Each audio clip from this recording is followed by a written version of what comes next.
The Seventh-day Adventist Church began as a church planting movement. In the late 1800s, church planters, including husband and wife teams such as Albert and Ellen Lane, began opening up new work in the eastern states of America. Between 1896 and 1905, Mrs. Lulu Whiteman alone planted at least 12 churches in New York State. It was hard going. 100 years ago, in 1922, the Adventist Church planted 75 new churches. Last year, it planted nearly 2,500. In 1922, it took nearly 5 days before a new church was planted. Last year, it took 3.6 hours. Today, the Seventh-day Adventist Church continues to grow only as it keeps its focus on starting new groups of believers. Church planting is the most effective way to grow and expand the church. Leading the way are faithful global mission pioneers, pioneering the gospel, starting new groups of believers in new areas. Where possible, they work among their own people. They know the language, they know the culture, and they put Christ's method of ministry into practice.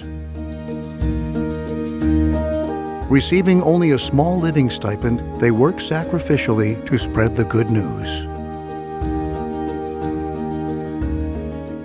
Supporting the work of pioneers and other church planters are the global mission centers, which help us more effectively reach out to people of other religions, vast people groups largely untouched by the Seventh-day Adventist Church. Today, the ministry of these global mission centers goes largely unpublicized, but they go quietly about their work, finding methods and models to make the Adventist message understandable, attractive, and meaningful to people from radically different worldviews. Please pray for global mission pioneers and other church planters, and our global mission center directors. Pray for these dedicated workers on the most challenging edge of mission, sharing the Adventist message with every nation, kindred, tongue, and people.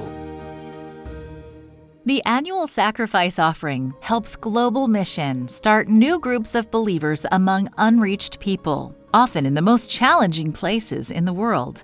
You can give to the annual sacrifice offering, online or in church. Simply mark your tithe envelope, Annual Sacrifice Offering. Do you remember hearing stories about Adventists who hid under tables with layers of blankets so they could type Bible lessons? Or about those who braved icy waters to be baptized in secret? A lot has changed in the world over the years. But one thing hasn't changed. There are still areas of the world where it's difficult and even dangerous to become a Christian, and where it's difficult and dangerous to share the gospel.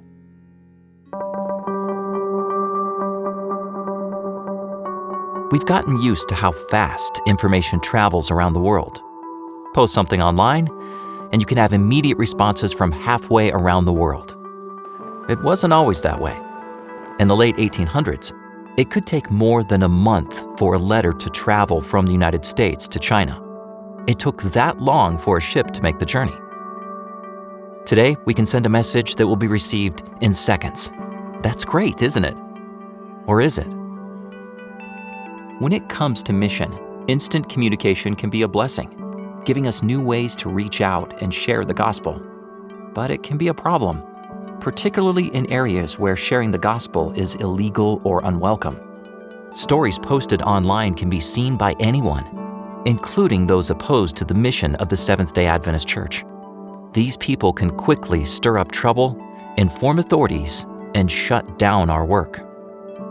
We thank God for the wonderful stories of His leading in these regions of the world, and we all love to hear these stories. Yet we have a responsibility not to cause undue problems for Adventist workers and believers on the ground. A simple story made public has the power to put people's lives in danger and stall mission work. That's why we're putting a veil over these stories. When you see a mission story or video labeled Veiled Country or Veiled City, it's because it comes from a place where details are sensitive.